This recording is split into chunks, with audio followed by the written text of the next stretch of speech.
Heidi and I will talk about this afternoon is about we can unknowingly create institutions for young people if we're not very careful. So that's what we're going to talk about today. Just before I sort of crack on, we're specifically talking about young people. And as you can see, there's a young person on the stage and there's an old person on the stage. Heidi, what radio station do you listen to? Capital. Who listens to Capital here in the room? Okay. John and Amy, and I know Amy's 26. Who listens to Radio 4, Absolute 80s, etc.? Hey. So that's my point. in our services, we will have a complete mix of age groups in our services, but what as a sector we tend to do is we say we're supporting people with learning disabilities or people with a mental health condition, and we forget to do the demographic breakdowns that all other private organisations do, including shops, including radio stations, including TV organisations. We have to do that same demographic breakdown that they do if we're going to deliver care properly.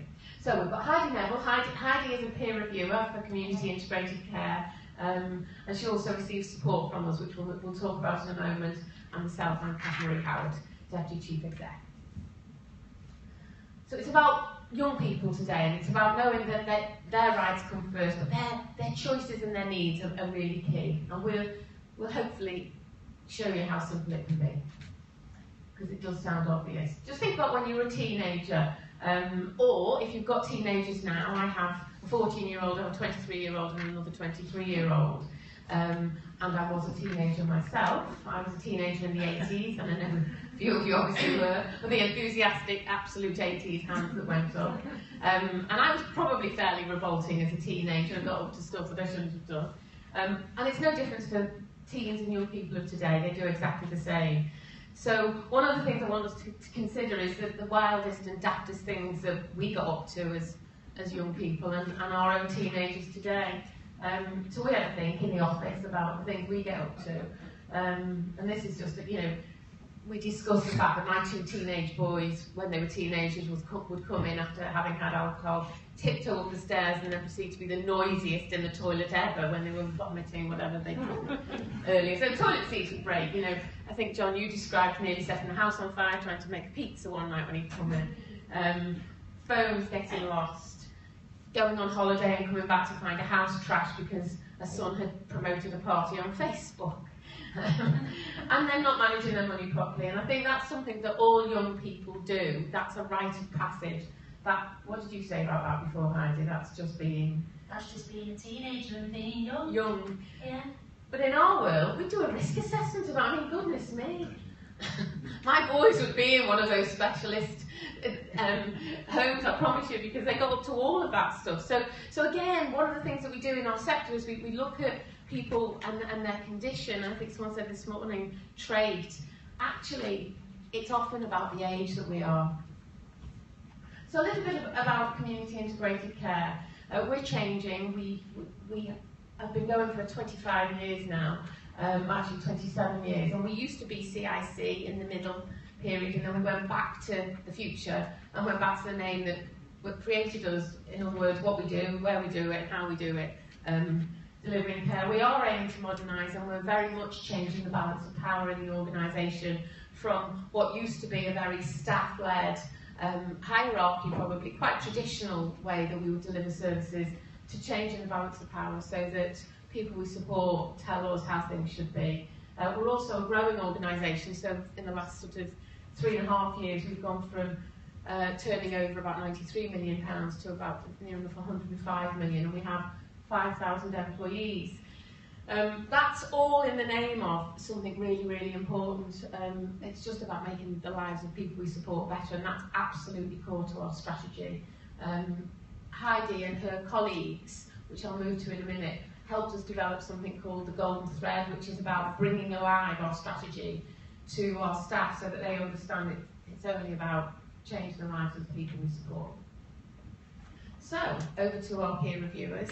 Heidi is one, and I think we've got a very brief video to show you. Do I just press play? Oh. Do I just need to? Okay.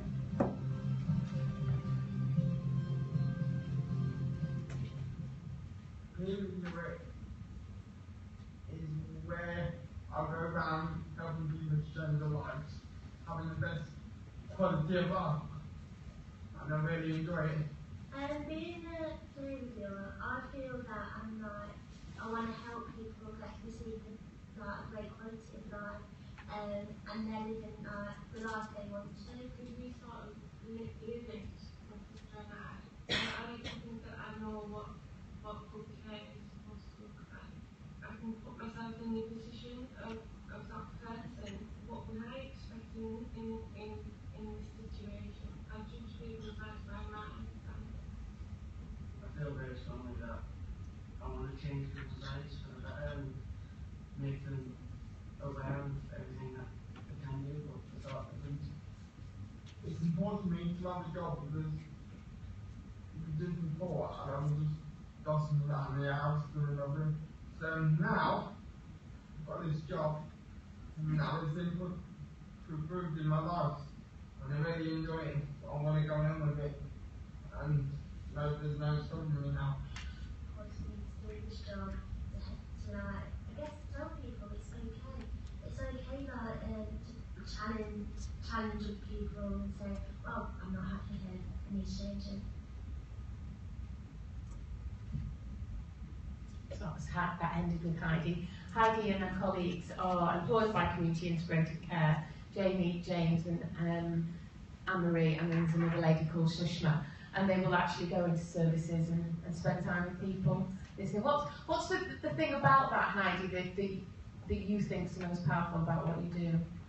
Is to enable people to receive a great quality of life. That's more powerful, I think. Yeah, and what the team do is they cut through the manager or the staff of the service. Okay, so we're going to have a chat, Heidi and I, and Heidi's going to explain in her words how she thinks things should be for young people in particular. So, because remember, we're sort of sticking with that capital FM listener, if I can put it like that. But we're not going to be doing any rocket science, I promise you, because we don't think it is. We actually think that there's a really easy way to do this, and that is by listening. But we also commit to no jargon at all, not at all, we don't do jargon. Real experience, Heidi's and people who she's supported, and hopefully we'll make you smile a little bit. Okay, so Heidi. Heidi's someone that you can see. Heidi studies, she's someone who spends time, as any young person was. So I suppose the question would be, why Heidi? Well, she was presenting. But Heidi, do you just want to tell us why you for today? Well, I like to think I'm a typical young person. I know who I am as a person, and I really do know what I want. I recently got my first job. I got it a year ago, and I really do enjoy social life, like hanging out with my friends, and meeting up and going for a coffee or going for a few drinks. I care about how I look and how I present, and I really do love my family and spending time with them as much as possible. One of the things we talked about before was she actually does drink alcohol, yes. Yes. Yes, shock horror, I do drink alcohol. It's okay. Which is great, Yes, it's okay. Don't we all? Yeah. But actually Heidi understands what good and bad support is because she's experienced both. So Heidi, just take a minute to just tell us when you were in a traditional service what that felt like. Very briefly. It felt like a sense of me was gone, my own identity. I wasn't able to go out and about on my own. Like, had to have somebody with me 24/7. And I think what's important was this wasn't in an assessment and treatment centre. This was just in a learning disability service. I was made to feel like an old person. Like, I made to feel like I felt like I was a 40-year-old, and I was actually 19. I wasn't Stretch for the baby. like a 19-year-old should. Exactly, she was 19. Obviously then you moved into somewhere where you enjoyed living and you were given. So just tell us briefly about that. Well, I guess that I found my own style, my image. Like where I'm living now, I just really enjoy where I'm living. I've definitely made my mum and sister proud. they mean a lot to me. I know Heidi won't mind me saying this because we did discuss earlier. When Heidi joined us at Community Integrated Care, Heidi was in receipt of 24-hour support, one-to-one, and Yes. waking nights. So you can see the journey that I'm Heidi's come. independent now. I'm able to go like places on my own without support. I sleep over my sister's flat as well. Yeah. Yes. And actually, she's just about to move into her own place without any sort of 15 hours a week support. So we're effectively fired in terms of her life, and that's exactly the way that we want it.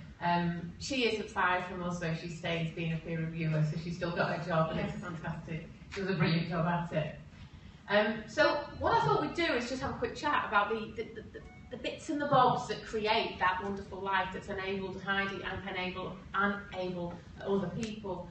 But what I don't want you doing is sitting there thinking that's all very well.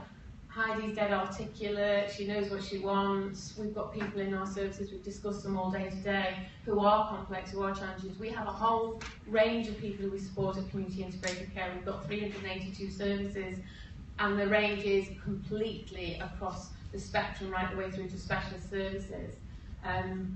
But a mantra that Heidi and her colleagues. No one is too disabled, too complex, or too challenging to live an ordinary life. And it's that ordinary life that's key, and we absolutely apply this right the way through our specialist services, because if we start putting in artificial boundaries, well, this person's too complex to lead that, this young person's too complex to lead that ordinary life, then actually that complexity can creep and creep and creep, so that in the end there isn't anything very complex about people at all. So let's get into some detail. So we've divided it into three main things. One is just the basics of being young and some real practicalities. Then we're going to talk about social, and then we're going to talk about dignity and respect. And we won't keep you, I promise you, because I know it is very late in the day, so I do apologise. Okay, so Heidi, one of the things, Heidi and I had a chat about this presentation before we joined, so you can see Heidi's words are literally on the screen. So just tell us about you and your life, being a young person. I guess I get to choose who I want to live with. Somebody who's my age and no one older. Somebody who I get on with as well. That's going around with me, and it really irritates me. No, it's okay. And what about your environment? The place you live? My own style. Like my own pictures that I want to put on the wall. My own... and to have a creative look to it. I want my artwork on the wall and stuff like that. Yeah, again, a completely understandable position to be in, but so often we don't get it right, do we? So often we offer someone a room that looks like that top one, and in fact you've had one of those rooms. Yes, it's a bit boring. Yeah, exactly. When actually, I don't know a single young person that would want to live in a room, there we go, that looks like that. And we're really proud of these rooms sometimes, and in fact, a young person won't want that, so that's quite key.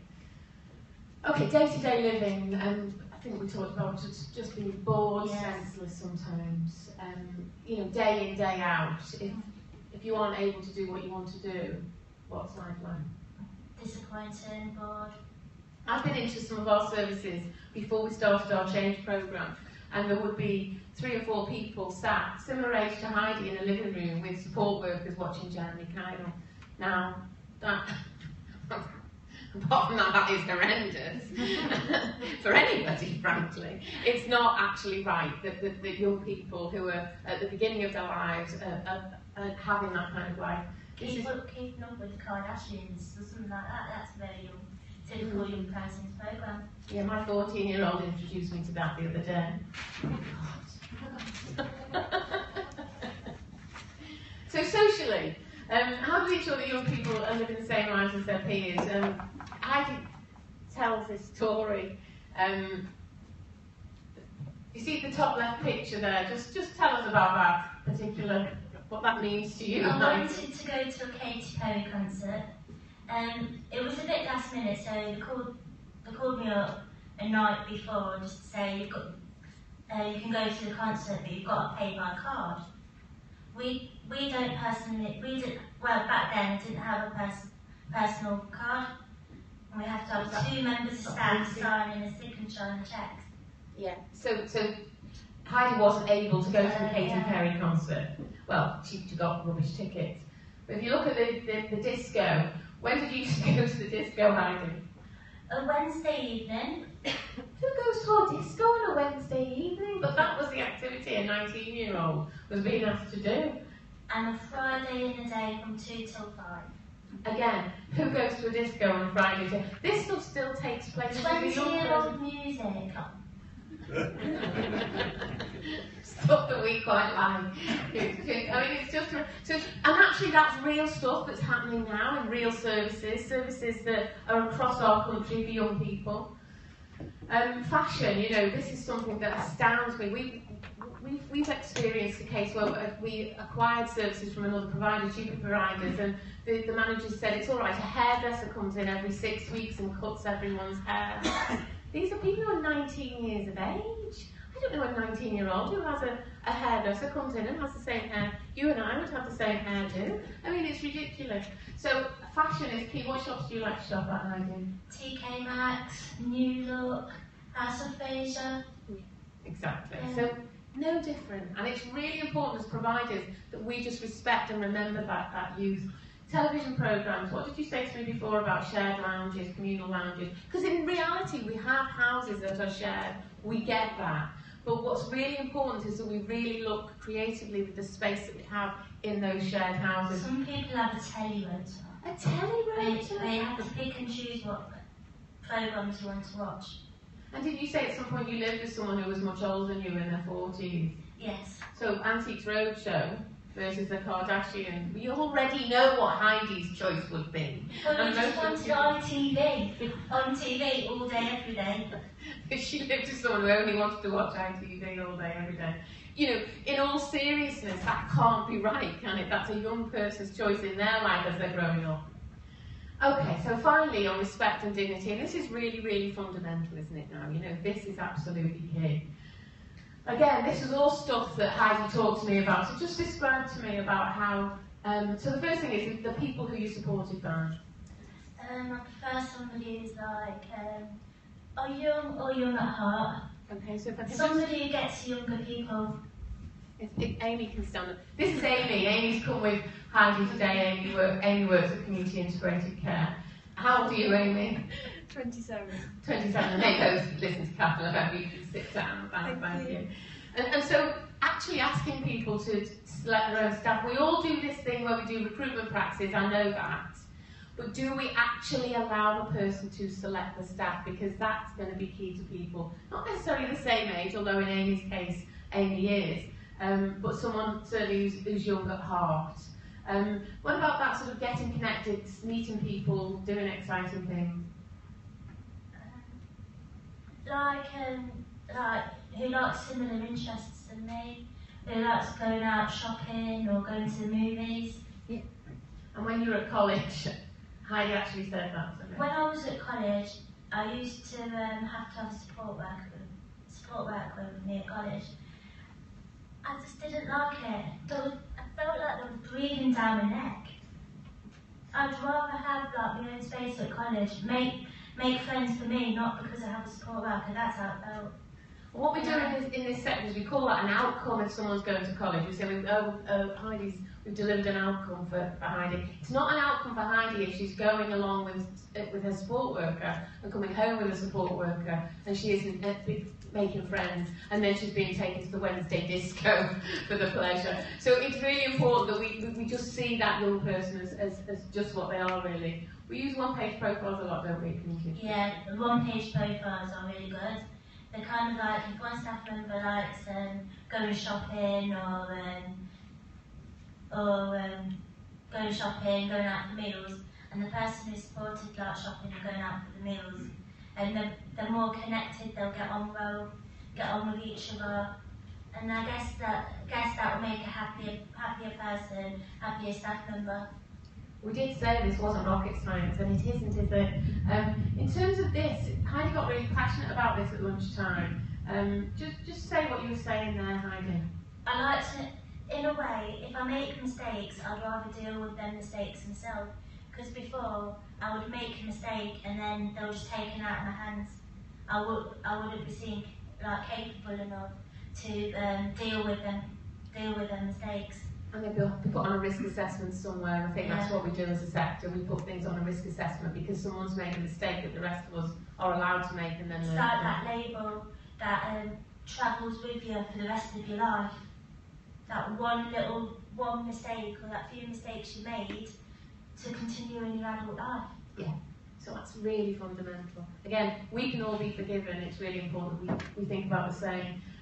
Heidi, when you went into that service, Heidi goes into services and audits services and speaks to people, and she spoke to a lady called Kirsty, was it? Yes. So what happened? I went into her home and we had I got speaking to her.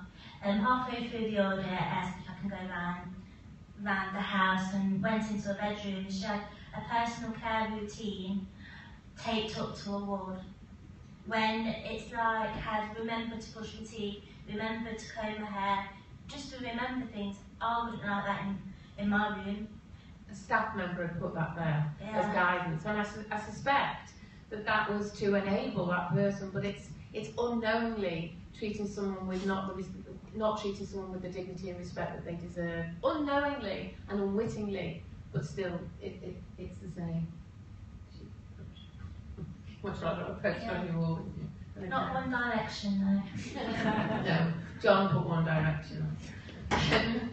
You know, it's really important that we let young people be true to their own. Heidi likes Jessie J. So actually, we need to ask ourselves, and if we're commissioners, and if we're housing associations, I think there's a role to play as well, because we as care providers can only go so far, and we talked about this morning. If commissioners aren't understanding what it is that we need to deliver and aren't giving the flexibility of environments, and then we as care providers can only go so far, and we should be challenging that now. Please don't sit there thinking that's all very well, but not for people who are complex and with profound disabilities. And we passionately believe there isn't anyone too disabled or too complex to lead an independent life, and actually a young person, because that's what today's about. And that's why I felt it was much more appropriate that Heidi describes her world to you than just me. So that's us, we're done. Thank you very much. Thank you very much.